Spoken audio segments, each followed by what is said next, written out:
everyone, good evening. Welcome to 6th, 7th and 8th channel of BYJU'S. I'm your teacher Ankita, and in today's class we will be discussing about class 7th political science chapter, and the name of the chapter is How Government Works. It's a very easy and super important chapter from the exam point of view, and we'll be taking a look at this interesting and amazing chapter. I hope that all of you are excited for this chapter. I hope that all of you are sitting with your pen and your notebook and your textbook so that you can note down all the important points that we'll be discussing in today's class. This class is a recorded video, so please make sure to pause it wherever you want to read your NCERT and come back, and please make sure you watch the whole video because we will be covering this whole chapter in just one shot. So please make sure everyone to stay with us till the end.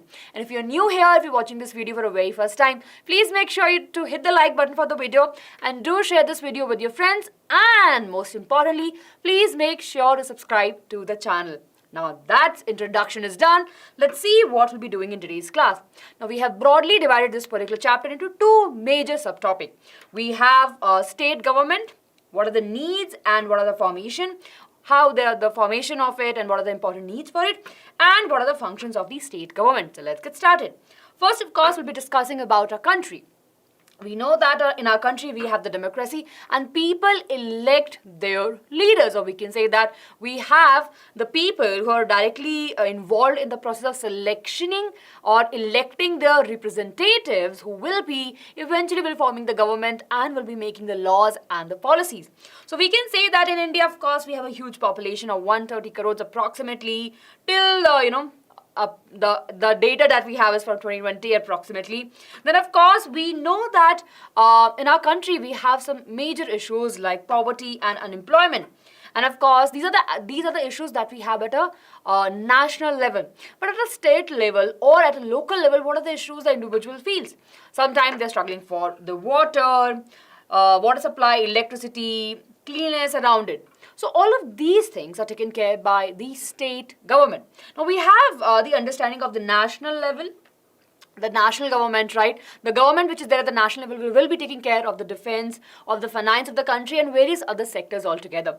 But when we talk about the state government, right, they will be taking a part in the well-functioning of the state and will be working for the people who are there in the state.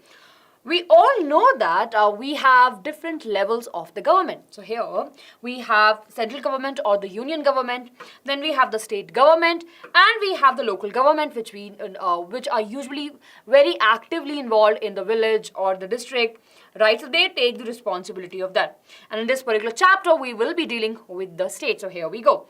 Now, in the state, right, there are a lot of elections that happens, and of course, we have legislative assembly elections. In that, of course, we have MLAs. We'll be discussing about how we will be able to elect MLAs, what are the constituencies, right, and of course, what is a coalition government. So these are important questions that we'll be addressing in this particular segment of the chapter. Let's start with it, right? We'll be talking about the state government ka function. Now the first chapter, right, we know that why there is a need of the state government. We know that we need a state government because there are various topics that will be easily taken care by the state government. For example, if I'm living in a state, right, if I have an issue with the water supply, I cannot go and talk to the central government or the union government, right? The water issues will be taken care by the state only. Similarly goes with the electricity. So all of these things that can be easily taken care by the state, they will be taking that responsibility and will be working for the people. Now that we are clear that how that state government plays a very important role, let's talk about their function in general. So in talking about the function, they plays a very important role in the making of the laws. So the parliament, right, the parliament of our country is the supreme lawmaking body, right? So in the parliament, right, what happens, we'll see the formation of the laws and policies.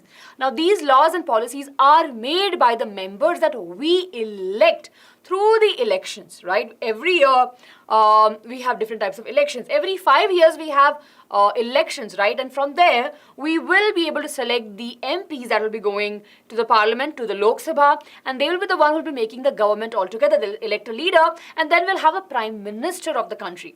So it plays a very important role over there. Apart from the MLAs that are there in the government, there are members who are there in the opposition also.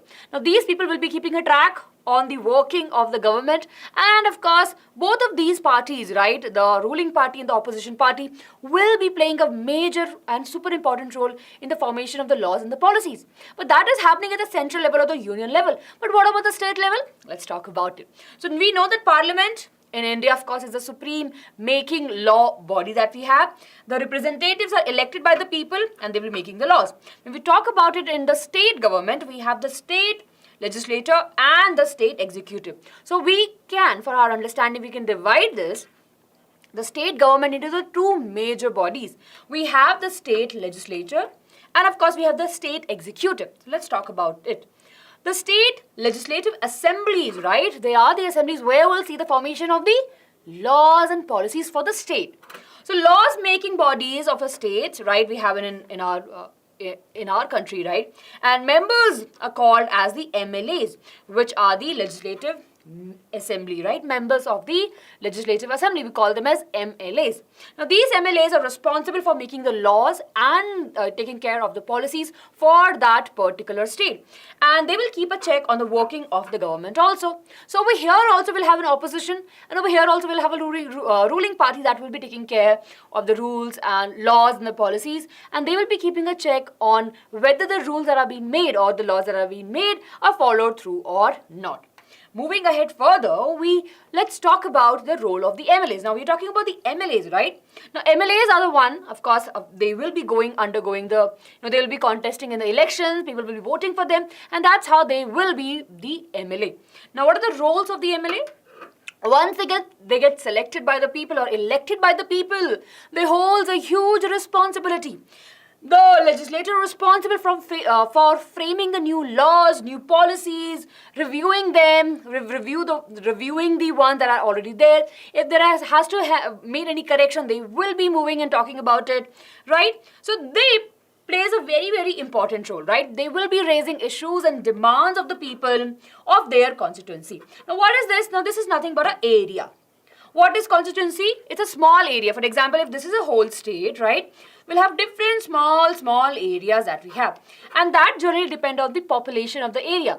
If the population of this area is huge, then probably we can divide it into the two more constituency.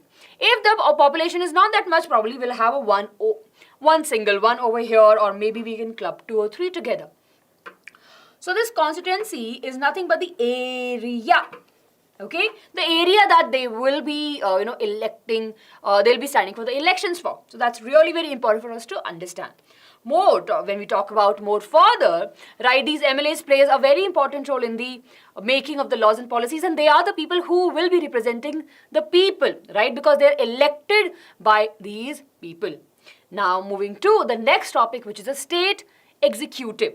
Now, we have state legislative, where of course they are the one who will be making the laws. They will be framing the laws and the policies, right?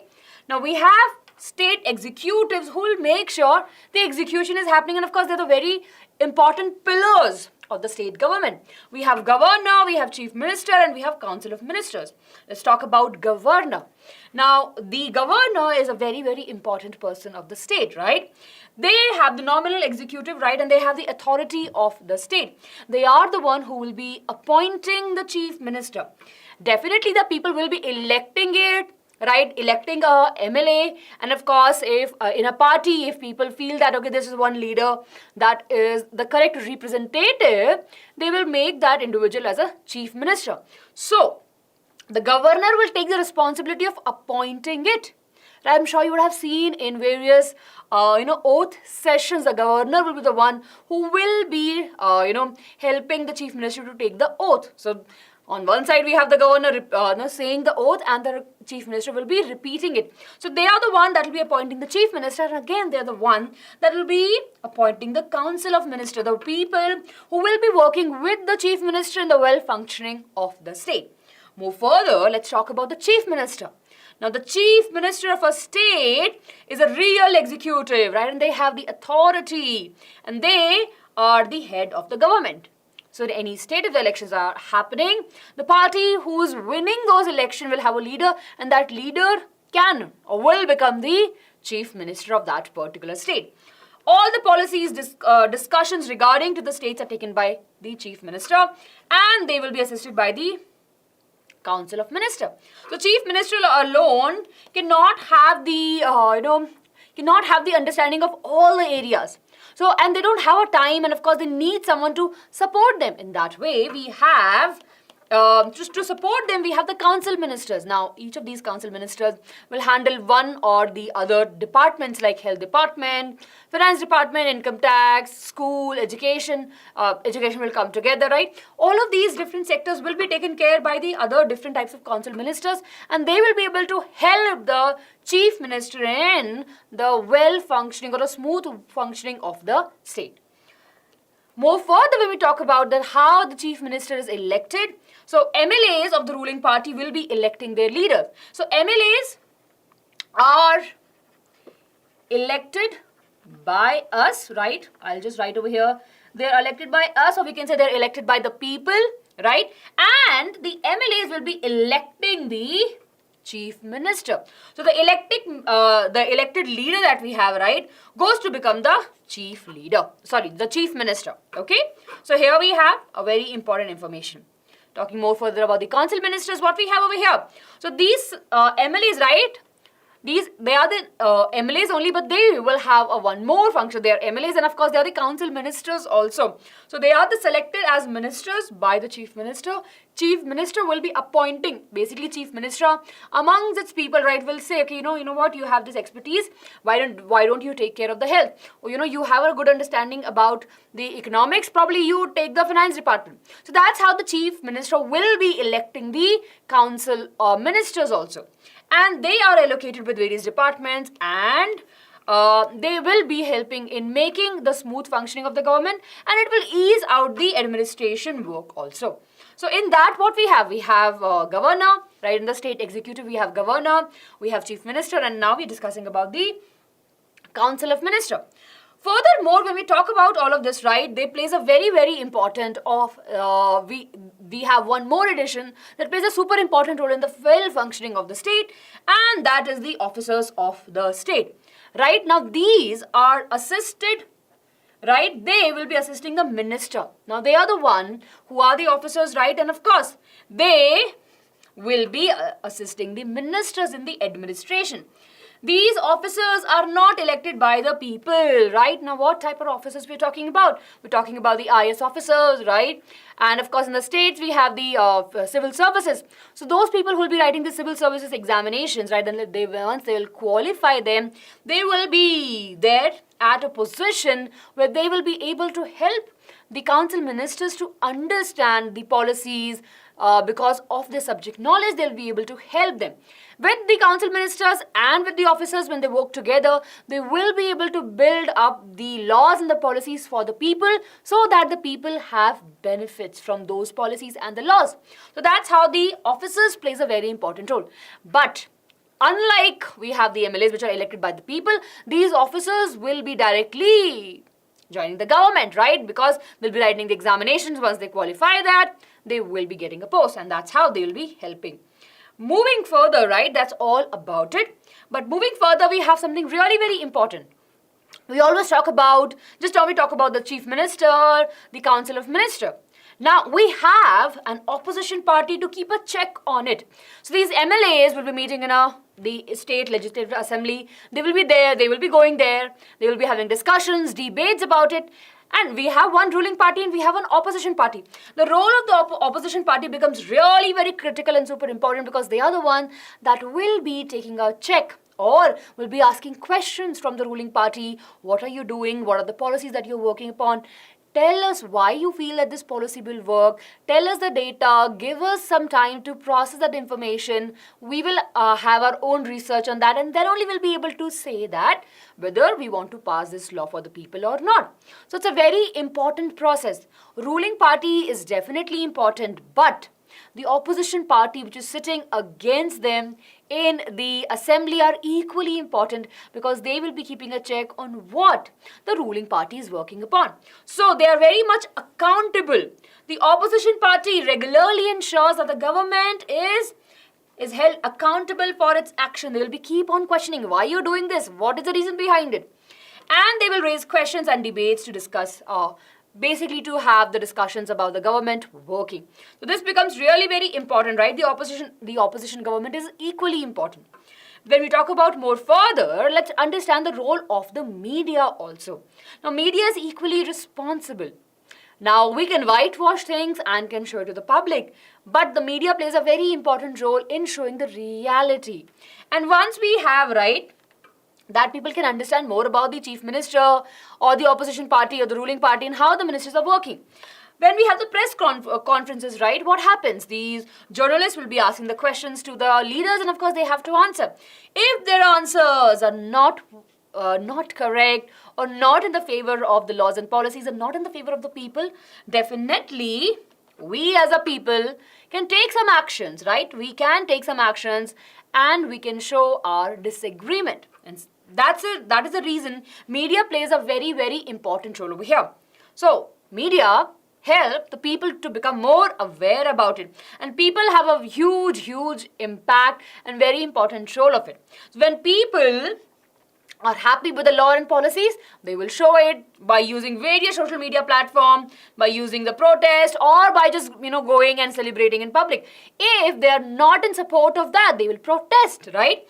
They can talk about, they can have the rallies, they can have the demonstration, they can go and talk on the TV interviews and debates, etc. So people over here holds a very important power. If we are aware, we can know what is correct and what is incorrect. So media plays a very important role over here. Opposition party plays a very important role over here for people to understand whether what is right and what is incorrect, what is right and what is wrong. So that's how all of these are accountable. And we as a citizen should be aware about these things, because ultimately these laws and policies are made for us and for nobody else. So I hope that you are clear with this particular point. When we're talking about the opposition party and the ruling party, let me just very important information for all of us to understand is that the ruling party, of course, will come if, let's suppose, if in a state we have 50 votes, right? We have 50 seats. Just, it's an out of topic, but just helping you to understand more further.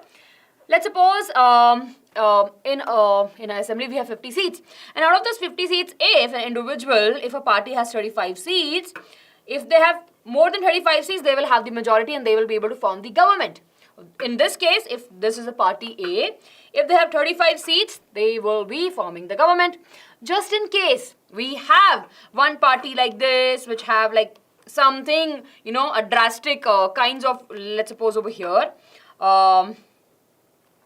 8 something votes, right? So what will happen? They can actually come and form a coalition government. Now, what is a coalition government? A government which is formed with the joining two parties together. Now, they will be able to, run the state. But of course, they will have a discussion who will be the chief minister, who will get which ministry, etc., etc. So for all of you to understand, I've just given you the example. Now with this, we are actually done with the chapter. So I hope that all of you have understood this particular chapter that talks about that how the state plays a very important role, right? How the state government works. So with this, everyone, we will be ending our class. I hope that you've enjoyed the class. Please make sure you hit the like button for the video. Do share it with your friends and subscribe to the channel, because only on this channel we promise you to provide you the amazing academic sessions, not just for your academic session, but of course the session that will be helping you to grow your personality, and of course various Olympiad session that will be helping you to ace various examination. So please make sure you hit that subscribe button and join our channel. I'll be meeting you really very soon. Do take care of yourself and keep on learning with BYJU'S. Bye bye. Good day.